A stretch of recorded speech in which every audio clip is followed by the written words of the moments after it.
Hello mga boss, magbablog naman tayo dito ng mga available.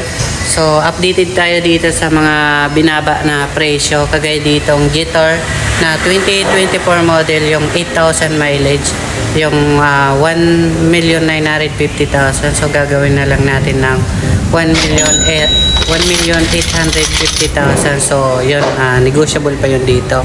Tapos yung Fortuner natin na 2022 model na manual, and may bago tayo ditong Honda BRV. Okay, so ayan.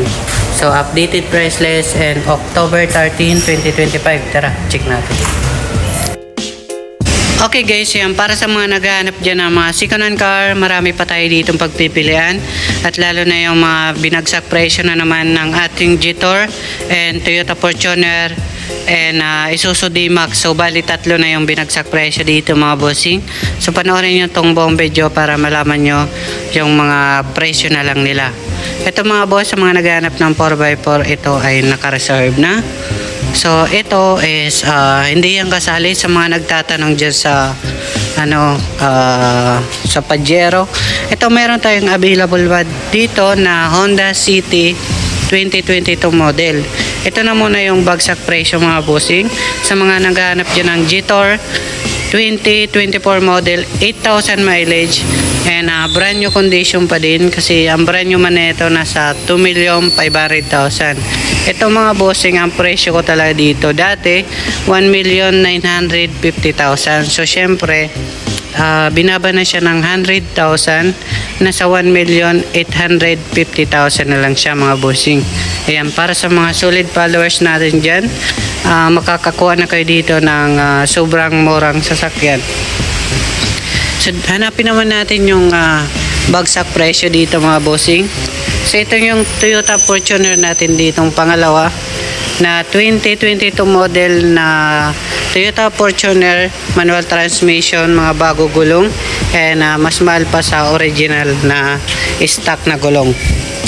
Ito mga boss, dati nasa 1,190,000, ngayon is 1,150,000 na lang. So may discount na kayo ng sa 50,000. So meron tayo ditong bago na Toyota Fortuner automatic. Kung gusto niyo ng automatic 2021 model, ito mga bosses nasa 1,350,000. Ayan, automatic po kasi kaya medyo mahal. So dito naman tayo sa mga naghahanap dyan ng yung Super Gandia. Meron tayo dito dalawa. Ayan, so ito yung bago natin, bagong Super Gandia mga boss na 2014 model automatic transmission. Nasa siya 900,000. So doon naman tayo sa Isuzu D-Max mga boss. Nasa Antipolo warehouse na pala yung nakapark. So yun mga boss, nasa yung 600,000 ang presyo, magiging 550,000 na lang. Yan, para sa mga cash buyer dyan, 550,000 na lang. Meron na kayong 2019 model na Isuzu D-Max 4x2. So para sa may mga katanungan guys, comment na lang kayo sa baba para malaman natin kung anong mga hinahanap nyo. Okay, so re-replyan ko na lang kayo. So panoorin nyo tong buong video para malaman nyo yung buong price list mga bossing. Okay, bago ang lahat guys, don't forget to like and subscribe para palagi kayong updated sa mga bagong video natin. Ayan, open test drive naman kami, open cash financing and trade-in. So tara, check na natin. Okay guys, yan, para sa mga naghahanap ng mga second-hand car, marami tayo ditong pagpipilian. Meron dito sa Cubao, Quezon City, and Antipolo warehouse. Para sa mga naghahanap naman dyan ng Toyota Avanza 2019 model manual gas, ay nakakalaga ng 430,000. Para sa mga naghahanap dyan ng Ford Everest na manual, ayan, nagkakalaga ng 650,000. Para sa mga naghahanap naman dyan ng Toyota Fortuner 2022 model manual, ay nagkakalaga ng 1,190,000. Para sa mga naghahanap naman ng Jetor 2024 model, brand new condition, ay nagkakalaga ng 1,950,000. Para sa mga naghahanap naman ng Nissan NV350 2017 model 18 seaters, ay nagkakalaga ng 670,000. Para sa mga naghahanap naman ng Ford Everest Titanium 2017 model automatic, nagkakalaga ng 700,000. Para sa mga naghanap naman dyan ng Toyota Avanza 2016 model manual ay nagkakalaga ng 430,000. Para sa mga naghanap naman dyan ng Toyota Altis 2019 model automatic naka-mags ay nagkakalaga ng 720,000. Para sa mga naghanap dyan ng Isuzu Travis 2023 model manual diesel ay nagkakalaga ng 960,000.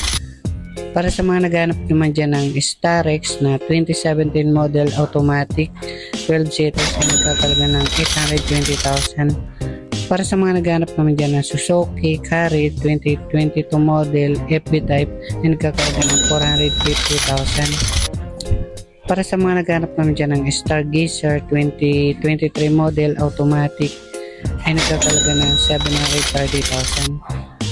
Para sa mga naghanap naman dyan ng Isuzu D-Max 2019 model manual diesel 4x2 ay nagkakalaga ng 585,000. Para sa mga naghanap naman dyan ng Montero Sport 2023 model manual ay nagkakalaga ng 980,000. Para sa mga naghanap naman ng 2022 model Isuzu Travis manual diesel ay nagkakalaga ng 860,000. Para sa mga naghanap naman dyan ng Kia Carnival 2018 model automatic ay nagkakalaga ng 860,000. Para sa mga naghanap naman dyan ng 2025 model Toyota Vios automatic naka-mags ay nagkakalaga ng 660,000. Para sa mga naghanap naman dyan ng Toyota Innova 2014 model manual diesel ay nagkakalaga ng 500,000. Para sa mga naghanap naman dyan ng Mitsubishi Montero Sport na 2013 model automatic ay nagkakalaga ng 580,000. Para sa mga naghanap dyan ng Super Grandia automatic transmission 2016 model ay nagkakalaga ng 1,180,000. Para sa mga naghanap naman dyan ng Honda City 2022 model automatic push start ay nagkakalaga ng 660,000. Para sa mga naghanap naman dyan ng Toyota Fortuner 2021 model automatic transmission 4x2 ay nagkakalaga ng 1,350,000. Para sa mga naghanap naman dyan ng Toyota Rush automatic transmission 2018 model ay nagkakalaga ng 620,000. Para sa mga naghanap naman dyan ng 2014 GL Grandia manual diesel, ito mga boss ay nagkakalaga ng 900,000. So kontakin nyo yung cellphone number natin guys.